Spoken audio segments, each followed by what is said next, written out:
ये कहानी है मीरा की और उसके अद्भुत सपनों की। बहुत समय पहले एक घने जंगल के किनारे एक छोटी सी चिड़िया रहती थी जिसका नाम मीरा था। मीरा नन्ही जरूर थी, लेकिन उसके सपने बहुत बड़े थे। वह आसमान की ऊंचाइयों को छूना चाहती थी, परंतु एक समस्या थी। उसका एक पंख जन्म से ही कमजोर था। जंगल के अन्य पक्षी उसे हमेशा चिढ़ाते थे और कहते थे, तुम उड़ने की बात भी मत करो, तुम्हारे जैसे पक्षी सिर्फ पेड़ों की डालियों पर बैठने के लिए बने हैं। मीरा को ये बातें सुनकर दुख होता था, लेकिन उसने ठान लिया था कि वह एक दिन उड़कर दिखाएगी। उसका दिल कहता था, कमजोर होना गुनाह नहीं, पर अपने सपनों को छोड़ देना जरूर है। हर सुबह सूरज की पहली किरण के साथ मीरा उड़ने का अभ्यास करती थी। वह बार बार कोशिश करती, लेकिन उसका कमजोर पंख उसे ज्यादा ऊंचाई तक ले जाने नहीं देता।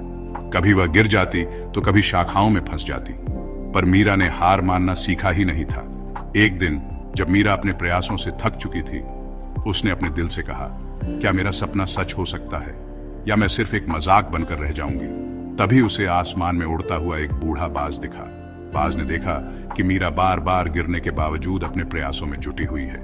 बाज उसके पास आया और पूछा, तुम इतनी मेहनत क्यों कर रही हो, जब तुम्हें पता है कि तुम्हारे पास उड़ने लायक पंख नहीं है। मीरा ने साहस से जवाब दिया, क्योंकि मैं मानती हूं कि अगर हम कोशिश करें तो असंभव को भी संभव बनाया जा सकता है। बाज मीरा की बात सुनकर प्रभावित हुआ। उसने कहा, तुम्हारी मेहनत सराहनीय है, मैं तुम्हारी मदद करूंगा। बाज ने मीरा को अपने पंखों को मजबूत करने और सही तरीके से उड़ने की तकनीकें सिखाईं। उसने मीरा को यह भी सिखाया कि कैसे कमजोर पंख को संतुलित करके उड़ान को बेहतर बनाया जा सकता है। मीरा ने बाज के सिखाए हुए हर पाठ का पालन किया। उसने दिन रात कड़ी मेहनत की। उसकी कोशिशें अब पहले से अधिक प्रभावी थीं। धीरे धीरे उसका कमजोर पंख भी मजबूत होने लगा। उसने महसूस किया कि उसका आत्मविश्वास बढ़ रहा है। लेकिन जंगल के अन्य पक्षी अब भी उसे हतोत्साहित करने से पीछे नहीं हटते थे। तुम जितनी कोशिश कर लो मीरा, तुम्हारी उड़ान बस एक सपना ही रहेगी, तोते ने व्यंग्य करते हुए कहा। लेकिन मीरा ने उनकी बातों को अनसुना कर दिया। उसने अपनी सारी ऊर्जा अपने लक्ष्य को पाने में लगा दी। कई हफ्तों की मेहनत के बाद वह दिन भी आया जब मीरा ने अपनी पहली उड़ान भरी। सूरज की पहली किरण के साथ उसने अपनी शाखा से छलांग लगाई और अपने पंखों को फड़फड़ाया। शुरुआत में वह थोड़ा लड़खड़ाई, लेकिन जल्दी ही उसने संतुलन बना लिया। मीरा ने महसूस किया कि वह हवा में ऊपर उठ रही है। वह आसमान में उड़ रही थी। उसकी इस कामयाबी को देखकर जंगल के सारे पक्षी हैरान थे। जो पक्षी उसका मजाक उड़ाते थे, वे अब उसकी प्रशंसा करने लगे। लेकिन मीरा के लिए यह सिर्फ शुरुआत थी। उसने सोचा, अब मुझे और ऊंचाई पर जाना है। मीरा अब आसमान में अपनी उड़ान का आनंद ले रही थी। उसने दूर दूर तक उड़ना शुरू कर दिया।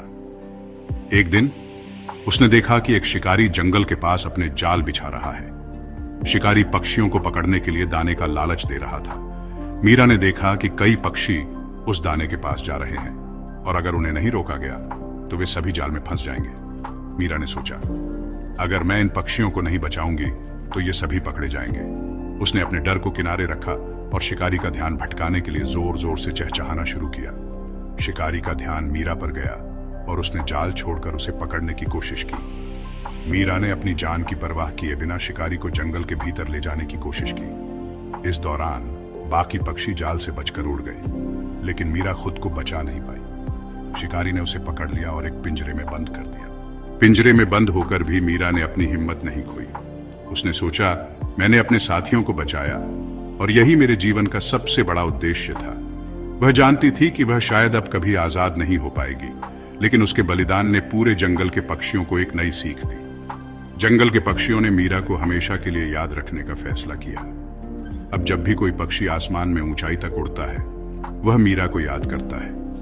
उसकी कहानी हर नए पक्षी को यह सिखाती है कि मेहनत, साहस और दूसरों के लिए त्याग का जीवन में कितना महत्व है। मीरा की कहानी हमें यह सिखाती है कि कमजोरियां हमें परिभाषित नहीं करती, बल्कि हमारा साहस और हमारे प्रयास हमें पहचान दिलाते हैं। सपने सिर्फ अपने लिए नहीं, बल्कि दूसरों की भलाई के लिए भी होने चाहिए।